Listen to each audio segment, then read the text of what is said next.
Então, pessoal, aqui a questão 4, ela fala sobre um hotel que foi construído na Bolívia, que tem uma peculiaridade muito interessante. As paredes são de blocos de sal cristalino.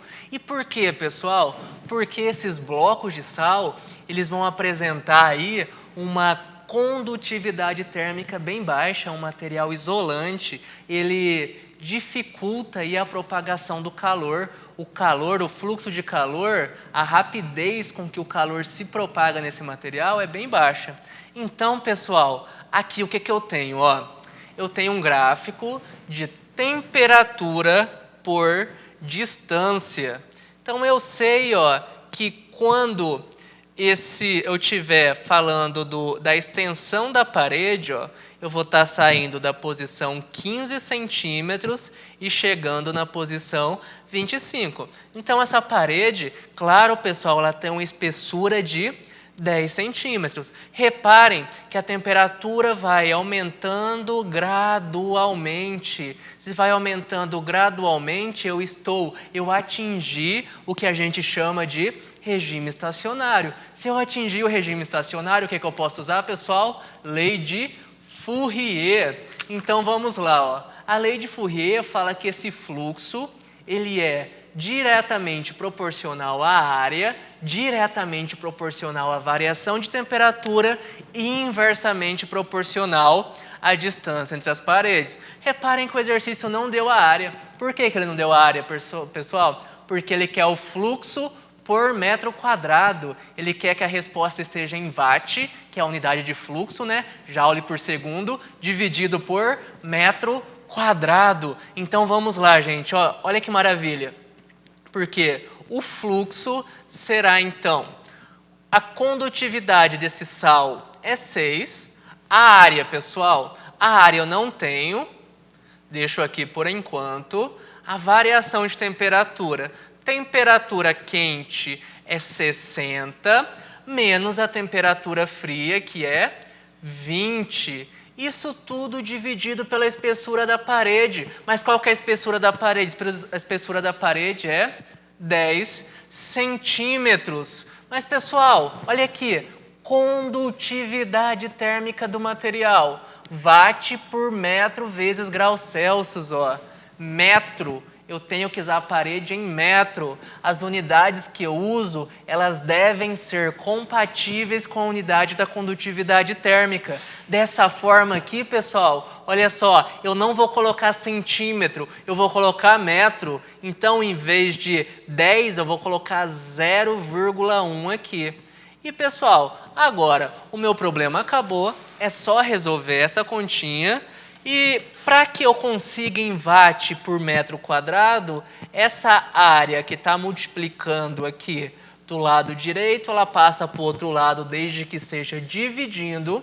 Então, aqui, dividindo, fica fluxo por área, aqui é igual a 6, que multiplica 60 menos 20, 40, dividido por 0,1. 6 vezes 4, 24, vezes 10, 240. 240 dividido por 0,1, dividir por 0,1 é a mesma coisa que multiplicar por 10, então a gente vai estar falando aí de 2.400 watt para cada metro quadrado de parede. Então, pessoal, questão 5 agora, questão da FUVEST. Ele fala sobre um container de equipamentos científicos lá na Antártida, onde mesmo a temperatura externa estando a menos 40 graus Celsius, eu consigo manter com um simples aquecedor elétrico a temperatura interna de 20 graus Celsius. Reparem, eu já tenho a variação de temperatura, tenho aqui as dimensões do meu container, eu tenho a espessura da parede, eu tenho a condutividade aí desse material. E, pessoal, na letra A, ele faz uma pergunta importante, Qual que é a área, pessoal, da superfície interna total desse container? Agora virou um problema de geometria, porque essa área total, ela vai ser a área de vários retângulos. Porque, Reparem, pessoal, ó, eu tenho aqui um container que ele tem a forma aqui de um paralelepípedo reto retângulo. Reparem que eu tenho duas faces desse tipo aqui, ó. Aqui na frente eu tenho essa face e aqui no fundo eu tenho uma face idêntica. Então eu vou ter que calcular duas vezes essa área. Duas vezes essa área, que ela é de 2 por 4. Então, a área de um retângulo, base vezes altura, 2 vezes 4. Mais duas vezes essa área aqui, ó. Eu tenho uma área aqui, que eu não contei ainda, que é igual a essa área aqui. Então, pessoal, será mais duas vezes. Agora, ó, base é 3, altura é 4. Mas, para fechar, eu tenho que considerar a tampa e a base. Ó. Eu tenho uma área, essa área aqui e essa área aqui, para fechar 6 faces desse paralelepípedo reto retângulo. Aqui, ó, 2, que multiplica a base é 2 e a altura aqui seria 3. Fazendo essa conta, a gente vai chegar aqui à área total, 2 vezes 4, 8, vezes 2, 16, 3 vezes 4, 2, vezes 2, 24, 2 vezes 3, 6, vezes 2, 12. Aqui, 16 com 24...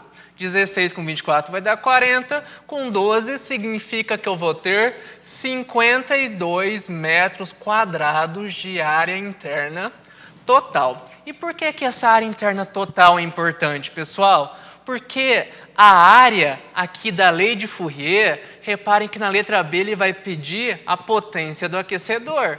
A potência do aquecedor é o que garante que aconteça esse fluxo de calorias por segundo, de watts aí, de fora do container para dentro do container para que eu tenha esse aquecimento, pessoal. Então, a potência do aquecedor é o fluxo de calor que está acontecendo. Então, pela lei de Fourier, ela é Ka, temperatura quente menos temperatura fria, dividido aí pela espessura da parede.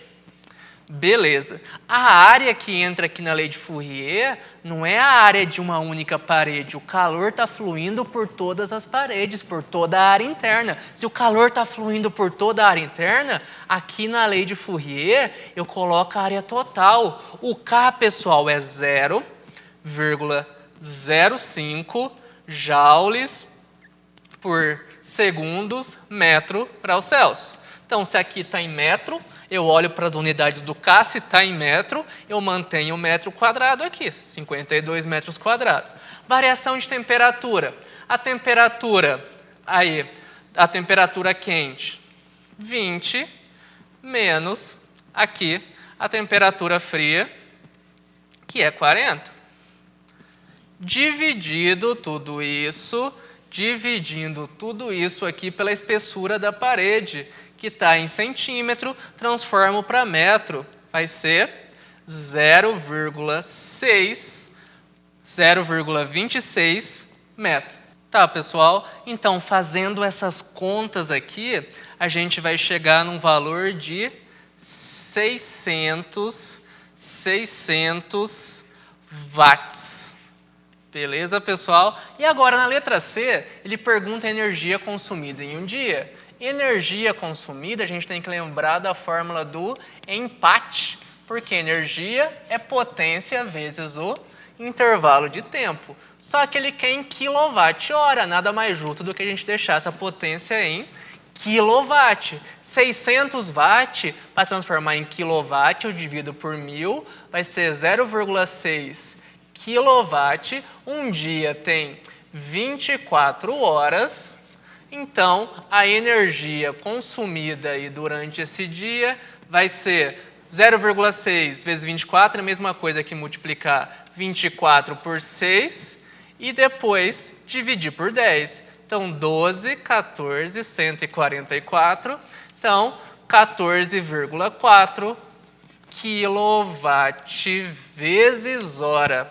Então, essa é a energia consumida por esse aquecedor durante um dia inteiro ligado. Então, pessoal, questão 5 ali do Revisando, página 310. Vamos lá fazer essa questãozinha. Ó. Uma barra de metal com extremidade a 100, a água em ebulição, né, e a 0, gelo fundente, e uma camada isolante, fazendo com que essa barra não perca calor para o ambiente durante a sua extensão. Ela tem um comprimento aí de 100 centímetros e uma seção transversal de 10. E na letra A, eu quero saber qual que é o fluxo de calor. E quem pode nos ajudar é o Fourier. Fourier falou que o fluxo de calor é diretamente proporcional à área e à variação de temperatura. Temperatura quente menos temperatura fria. Isso tudo dividido, claro, pelo comprimento da barra, por essa espessura. Aí, pessoal, fica tranquilo, porque a gente sabe a condutividade térmica do material. É um material aqui que possui condutividade térmica de 0,6. A área, 10 centímetros quadrados, pessoal. Ó, se a gente olhar para o K dessa barra, é calorias por centímetro vezes segundo. Ó. O K ele não está no SI, ele aceita os centímetros. Então, eu já deixo a área aí em 10 centímetros quadrados.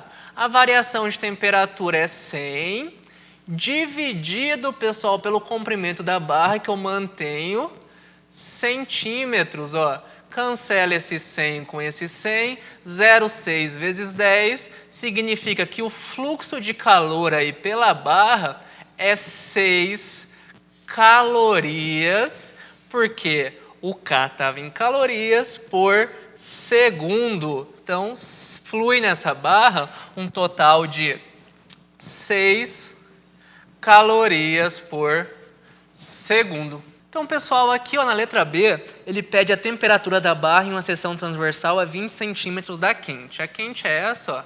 Eu teria aqui uma seção transversal a 20 centímetros. Então, pessoal, nesse caso a gente esquece que essa barra continua.